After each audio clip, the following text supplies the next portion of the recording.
Top of the morning to you, my Facebook fam, and many well-wishers. And I want to add to my new subscribers that are tuning in to the show. And I am excited, over the top enthused for the new well-wishers.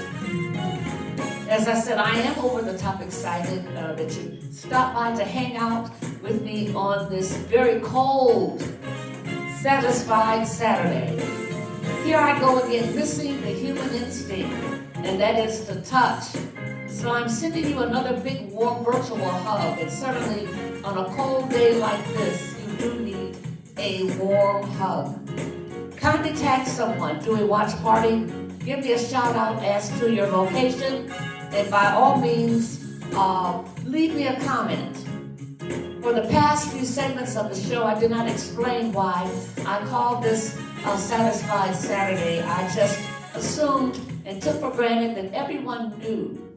Then I received a comment asking me why, so I decided that I will always and never be presumptuous and just assume that you are aware of Satisfied Saturday. Those of you that are familiar with Satisfied Saturday, I will not be presumptuous anymore, but if you would just bear along with me. I call it Satisfied Saturday because in spite of all of the struggles and adverse circumstances that you may have encountered throughout the week, you know, just the everyday mundane things that happen that comes along with the territory of life. When Satisfied Saturday finally rolls around, it's not necessarily satisfied until you get to Satisfied Saturday. But when it finally rolls around and you have survived, and not only survived, but thrived without losing your mental equilibrium, if you will, it should give you a sense of fulfillment, contentment, gratification, delight, and joy that you made it to Saturday. I don't take it for granted because what could have happened didn't, and because it didn't, we can tag this Satisfied Saturday. Yay, Satisfied Saturday. And that's a wonderful, wonderful thing, and I am enjoying Satisfied Saturday. You managed, as I said, to get the stamina and the gusto to speak to the chaos and to the confusion, you know, just the hustle and bustle that can wreak havoc on your life. It's Satisfied Saturday because you managed to dismiss the negatives and you latched on to the positives, and that is satisfaction personified. This is just a very interesting month. We're almost in the middle of the shortest month in the year, February. And as I told you on last week, February means to purify and to clarify, and I intend to do just that for the next few minutes. It's a power-packed, eventful month, and of course, it is the month that we commemorate Black history. I told you on last week that I'm Black, and I am proud. I am proud. I have nothing to do with being Black, but I certainly have something to do with maximizing my potential and not feeling down and gloomy and allowing people to tell me that because you're Black that you have to stay back. Amen. But I am excited because I know that I am Black, and I'm proud regardless of the skin color and regardless of the texture of hair. I am Black and I'm proud. I'm beautiful, I'm brainy and bodacious, which means likable, endearing, adorable, lovable, if you can appreciate and celebrate quality, and kind of cute like my daddy and mama. So I'm excited to be Black. February is the month that we celebrate President's Day. It's a federal holiday on the third Monday in February. February is the child, or take your child to the library month. Come on now, parents. It has been said that if you want to hide something like money or something small from your children, put it in a book, and your children will never find it. Let's make that a misnomer and take our children to the library. In spite of computers and modern technology, the libraries are yet open, so this is the month to take your children to the library. It's also the month that we celebrate Groundhog Day.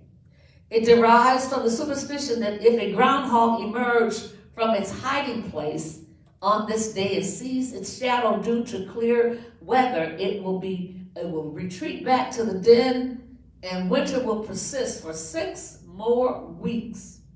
Well, listen up. But if it does not see its shadow because of the cloudiness, spring will arrive early. Well, I guess you know.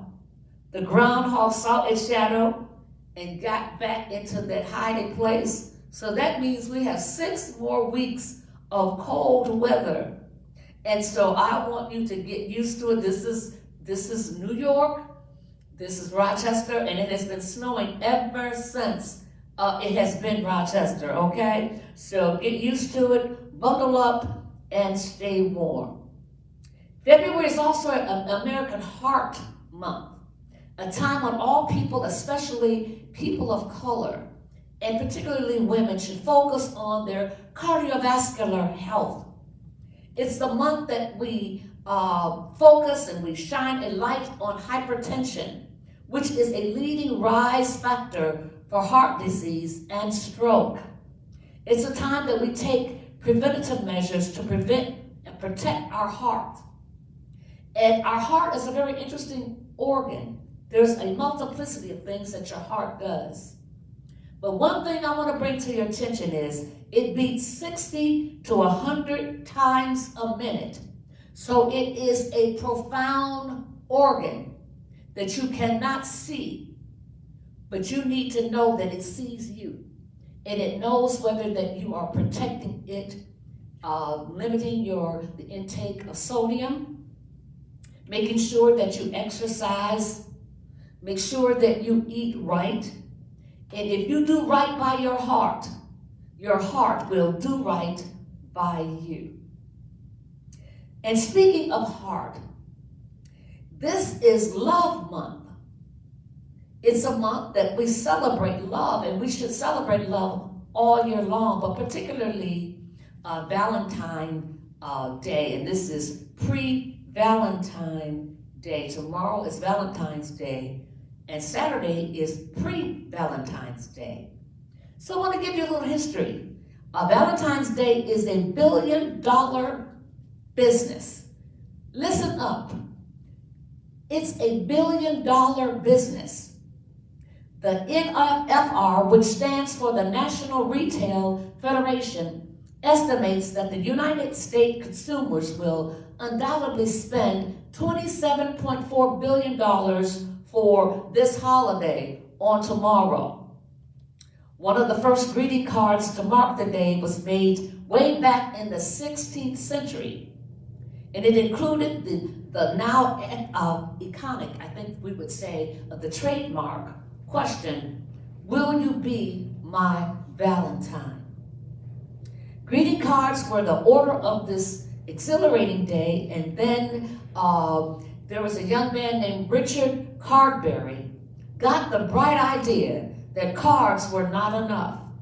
And because of that, the first U.S. manufacturer, he was the first, listen to me, he was the first United States manufacturer to create the delicious, the mouth-watering, the fattening, oops, I'm gonna say that real quiet, the fattening, chocolate box of candy in 1868.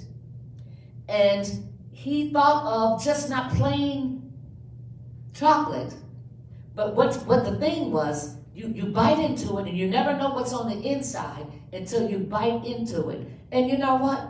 That's really the way love is. You never know what's on the inside until you bite into it. I often wonder why they call this day Valentine's Day, and I am a critical thinker and a notorious Googler. I can Google all day. I like information, and my doctor even said, I tried to diagnose myself, and my doctor told my husband, would you please kindly tell your wife to stop Googling and let me do my job, because she is diagnosing herself, and it is just ridiculous that the things that she comes up with. So, Mr. Hoston, would you kindly tell your wife to stop diagnosing herself, because until she gets 18 hours more of medical training, in addition to the 8 years of training and residential, ask her to stop Googling. But you know what? I Google anyway. And so I Googled, and I want to share some interesting history as it relates to the origin of this day. One historian contends that Valentine was a priest who served during the 3rd century in Rome. Listen, when Emperor Claudius II decided the single man made better soldiers than those with wives and families and responsibilities, he outlawed marriage for young men. Valentine, realizing the injustice of the decree, defied Claudius. He sent out a decree saying that they could not get married. And so Valentine decided that he was going to continue performing marriages for young lovers in secret before they went to war. When Valentine's actions were discovered, and Claudia discovered that he was doing this behind his back, he ordered that Valentine be put to death. And while waiting for his execution, he fell in love with one of his jailmate's daughters, who visited him during his confinement on death row. Before his death, it is alleged that he wrote her a goodbye love letter and signed it, "From your Valentine." I got emotional because love always finds a way. Be My Valentine, it's an expression that is still popular even today. And I asked Bishop before I came to Satisfied Saturday this morning, would you be my Valentine? And he said yes. I guess the moral of that happy but sad story, which incidentally is an oxymoronic statement, it's a dichotomy, because happy and sad simultaneously is inconsistent. It's paradoxical and contradictory. It's a contradictory term to be happy and sad. But those of you that have been in love or yet in love, you know that love can be happy and sad. It can be bitter and sweet. It can hurt and hurt so good. But one thing about love, it will always find its way to your heart. Diana Ross sings it best. Baby, ain't no mountain high enough. Ain't no valley low enough. Ain't no river wide enough to keep me from getting to you, babe. And Bishop just said, all right. And Olitha Adams takes it to another level. She takes it to another dimension. She wrote the song that says, you can reach me by a caravan. Cross the desert like an Arab man. I don't care how you get here. Just get here if you can. You can reach me by a sailboat. Listen to this girl. Climb a tree and swing rope to rope. Take a sled and slide down slow into these arms of mine. You can jump on a speedy colt. Cross the border in a blaze of hope. I don't care how you get here. Just get here if you can. You can windsurf into my life. Take me up on a carpet ride. You can make it on a big balloon. But please, you better make it soon. I don't care how you get here. Just get here if you can. I am certain that there there was sentiments, and there were the sentiments of Valentine's heart as he waited to be, actually, he was hung. And as he was waiting for his name to be called, they asked him what he wanted for his last meal. I'm sure it was the sentiments of his heart when he thought about the love of his life. He took a chance in the name of love that cost him his life. That reminds me of someone else that loved me so much that it cost him his life. Satisfied Saturday is not a preaching format or church-oriented, but I want to let you know that I feel like kind of preaching right now, but I won't. And Satisfied Saturday is mainly to discuss current and relative events. But there is no way that I can talk about love without mentioning the one that created it, and that is God. God is just not love. God is love. His characteristics, everything about him is love. Valentine made a sacrifice, which is the characteristics of love. But God made the ultimate sacrifice. In St. John 3:16, the text says, "For God so loved," the greatest emotion, the world, the greatest company, that he gave his only begotten Son, the greatest gift, that whosoever, the greatest non-discriminatory act, believeth in him, the greatest conviction, shall not perish, the greatest promise, but have everlasting life, the greatest hope. If that ain't love, you better ask somebody. Valentine thought his girl was worth dying for. But I can take it a step further. Anthony Brown in Group Therapy wrote a song that says, "You thought I was worth saving. Ooh, my. So you came and changed my life. You thought I was worth keeping. So you cleaned me up inside. You thought I was to die for." Valentine thought his girl was to die for. But he could not give her eternal life, and that more abundantly. Pardon me, but let me share. For God so loved this world that he gave his only begotten Son, that whosoever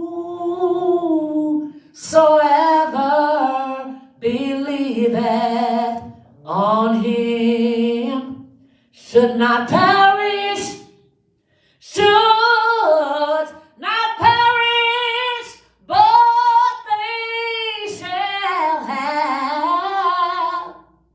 they shall have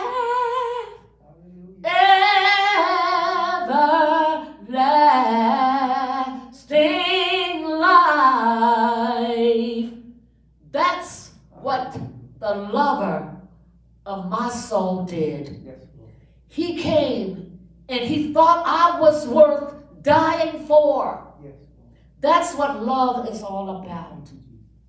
I want to say happy birthday and happy birthday. This is the birthday of Valentine's Day. So it's happy birthday, Valentine's Day, to the other beat of my heart. The Right Reverend, the prelate of the New York Central Jurisdiction, the pastor, the angel of this house, the Right Reverend, very handsome, Dr. Ronald James Hoston. He is the wonderful love of my life. I met him at McDonald's, so don't you ever talk about McDonald's. I smile at him even if I don't stop. I love the Golden Arches because the Golden Arches made a significant difference in my life, and I will never, ever be the same. No apologies necessary. It's pre-Valentine's Day. Yes. Go out and love on somebody, Yes. especially the unlovable. It's very easy to love those that love you back. Yes. But love is a sacrificial. You love people not expecting anything in return. But if you love right, and love long, and love strong, Yes. with integrity, because people can tell when you really don't love them. But if you're loving right, certainly you will get something in return. Go out and love somebody. But you can't love until you love yourself. Then you can give it away. There is a saying that goes, a bell is not a bell until you ring it. A song is not a song until you sing it. Love in your heart is not put there just to stay. Love isn't love until you give it away. What's love got to do with it? Every single thing. At the end of the day, at the beginning of the day, it's all about love. Happy Valentine's Day. Celebrate. Buy some roses. Get some chocolate. Just get the small box. I told Bishop, just give me the little small baby box. Just don't. Bishop believes in doing stuff big. And he'll bring this big, humongous, big, huge box. I said, just buy the little baby box, if you will, and dozens of roses, not just 12. I want 24. Double up. Double up on those roses because I double up on you, and I know I do. My name is Lady J, and I approve of this message. Top of the morning, and happy Valentine's Day to you and yours.